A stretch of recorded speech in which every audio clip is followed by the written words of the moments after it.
علی کی فضیلتیں فضائل ہیں اور دنیا کے ظالموں نے مصائب بنایا، لیکن قدرت نے یہ چاہا کہ فضائل علی کے مصائب نہ بننے پائے،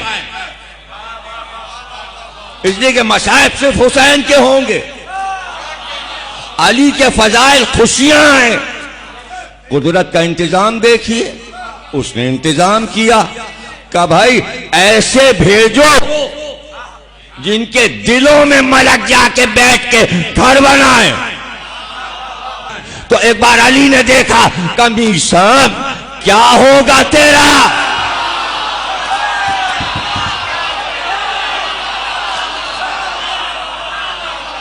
مصائب کو فضائل بنایا، ارے تیرا کیا عالم ہوگا، بڑی محبت میں میری مرا جا رہا ہے، میرے بعد تو زبان کٹے گی، سولی پہ چڑھے گا کہ 70 بار مار کے جلایا جا۔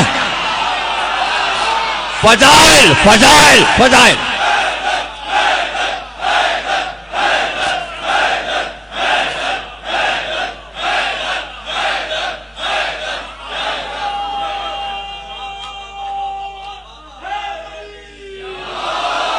ادھر سے کمبر آ گیا، ارے تو کہاں سے آ گیا، میں تو میسم سے بات کر، اور تیرا کیا عالم ہوگا، تجھے تو ابن ذات بلا کے کہے گا علی کو گالی دو، تو کیا، نہیں مولا 70 بار ماریں، خاک کریں، جلائیں، خاک ہوا میں اڑائیں، اللہ پھر پیدا کرے، 70 بار وہ پوچھے تو میں کہوں گا تو زندہ زادہ ہے۔ فضائل تو جملہ لے لو، علی کے چاہنے والے وہ تھے جو مصائب کو فضائل بنا دے۔ تو کیا آج کم مصیبتیں ہیں ہمارے اوپر، آئے دنیا دیکھے مصائب میں فضائل۔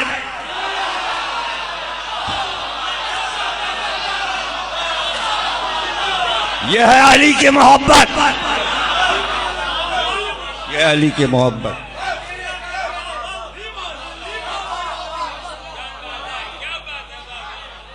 تو یہ معجزہ ہے، اسی کو کہتے ہیں عجب۔ دشمنوں نے چھپایا دشمنی میں، دوستوں نے چھپایا جان کے خوف سے، اور پھر اتنے آ گئے فضائل کہ دوسرے جلے جا رہے ہیں، اتنا بڑھا دیا، اتنا بڑھا۔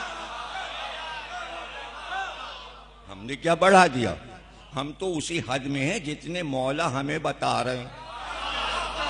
تمہارے سائے تلے مومنین آئیں گے، تمہارا پرچم کھلا ہوگا یا علی، رسول اللہ فرما رہے ہیں، اور تم ان کے امام ہوگے، تم ان کے امام ہوگے۔ اس کے بعد اللہ تعالی پہلے آنے والوں سے کہے گا اپنے پیچھے واپس چلے جاؤ، پیچھے چلے جاؤ اور نور کو تلاش کرو۔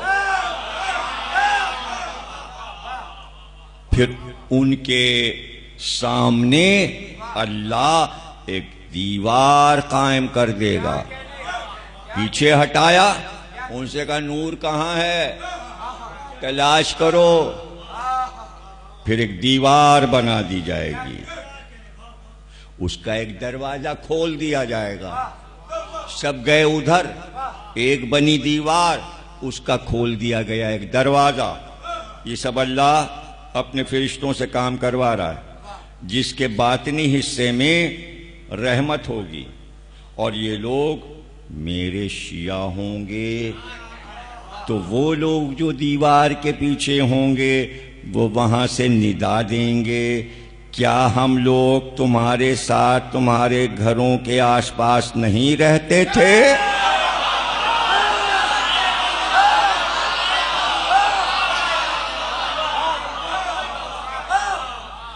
تو میرے چاہنے والے کہیں گے کیوں نہیں،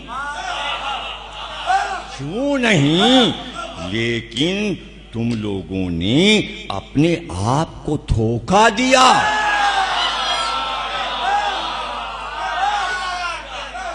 عجیب قوم ہے, یہاں بیٹھی سن رہی ہے اور وہاں محشر میں تبلیغ کرے گی.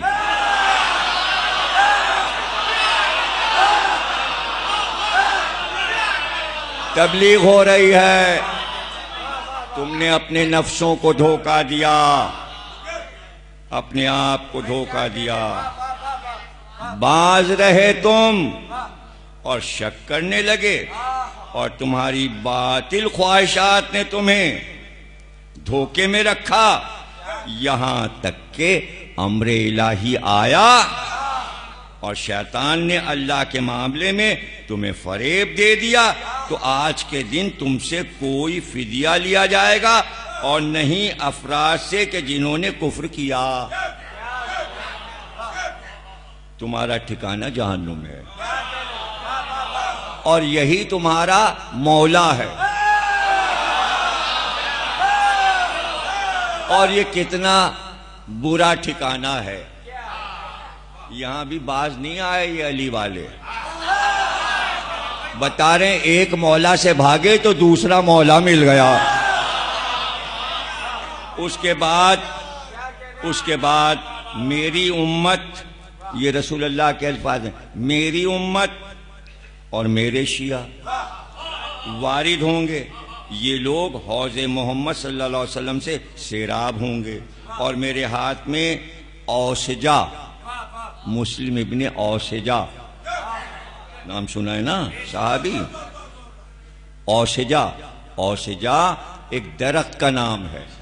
اسی درخت کی شاخ سے رسول اللہ کا عصا بنایا گیا تھا, اوسجا درخت سے. تو فرماتے ہیں رسول اللہ کہ اوسجا کا عصا میرے ہاتھ میں ہوگا, جس کے ذریعے میں اپنے دشمنوں کو دھتکاروں گا.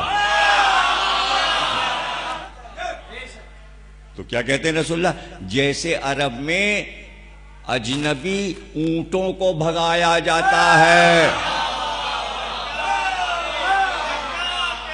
اس طرح میں بھگاؤں گا. رسول اللہ کی بات ہے اپنے دشمنوں کو, اس میں کوئی برا ہی نہیں ماننا ہے. ہو سکتا ہے ابو جہل ہو, یا وہ کفار ہوں جو پتھر پھینکتے تھے, اوجڑی رکھتے تھے. یہ تو وہیں پتہ چلے گا رسول اللہ کے دشمن کون ہیں.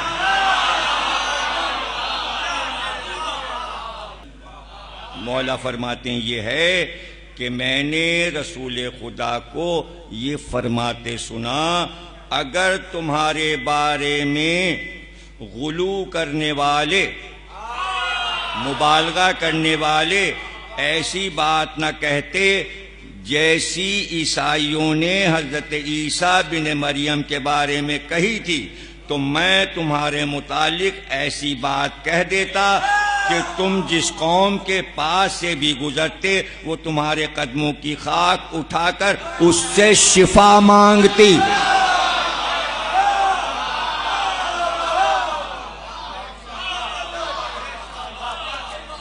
شفا مانگتی.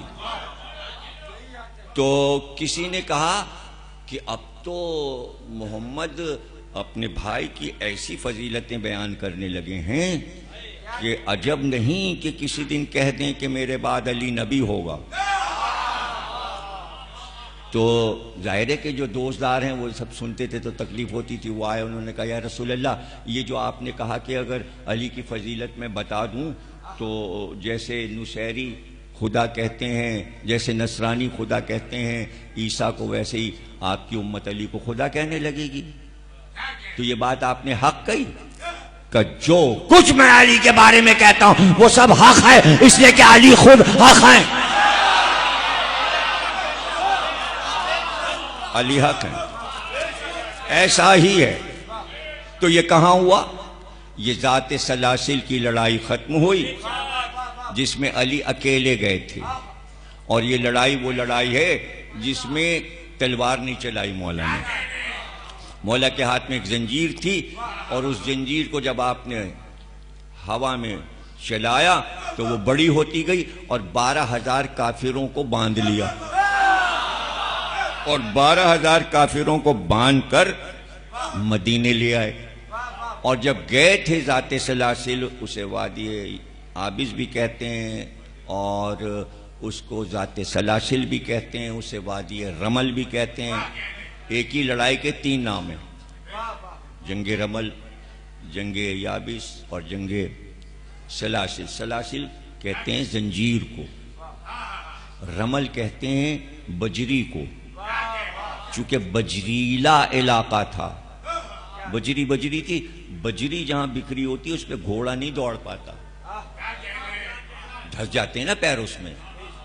گھوڑا جب اتارتے ہیں تو کیسے اتارتے ہیں؟ ٹرک سے کدا دیتے ہیں اور ٹانگ ٹوٹ جائے گی اس کی۔ بجری کا ڈھیر لگایا جاتا ہے ٹرک تک، پھر گھوڑا اس پہ قدم رکھتا ہے، 2 3 اور ایک بار سڑک پہ آ جاتا ہے۔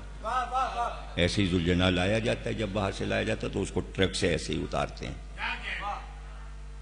وہاں تھی بجری اور یہاں تھا حکم کہ رات بھر کا سفر اور صبح حملہ کرنا ہے، دشمن تک پہنچنا ہے۔ تو علی نے گھوڑا چھوڑا اور لجام کھینچی اور گھوڑا چلا۔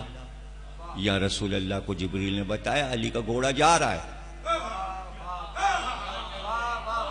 اور جیسے ہی وہ صبح کو پہنچا، جیسے ہی سر پہ علی پہنچے، ابھی وہ سو رہے تھے، اٹھے تھے، منہ ہاتھ دھو رہے تھے، ناشتے واشتے کی تیاری، علی اوپر پہنچ گئے ان کے سر کے اوپر، وہ گھبرا گئے، بھائی آ گئے مسلمان آ گئے اور لشکر آ گیا، گھوڑا کی ٹاپوں کی آواز، گھبرا گئے، بھاگنے کی سوچنے لگے۔ اتنی دیر میں علی نے سب کو باندھ لیا اور پکڑ لیا، اور جیسے ہی پکڑ لیا اور صبح فجر کا وقت تھا، صبح کا وقت تھا، تو رسول اللہ نماز پڑھانے مسجد میں آ گئے۔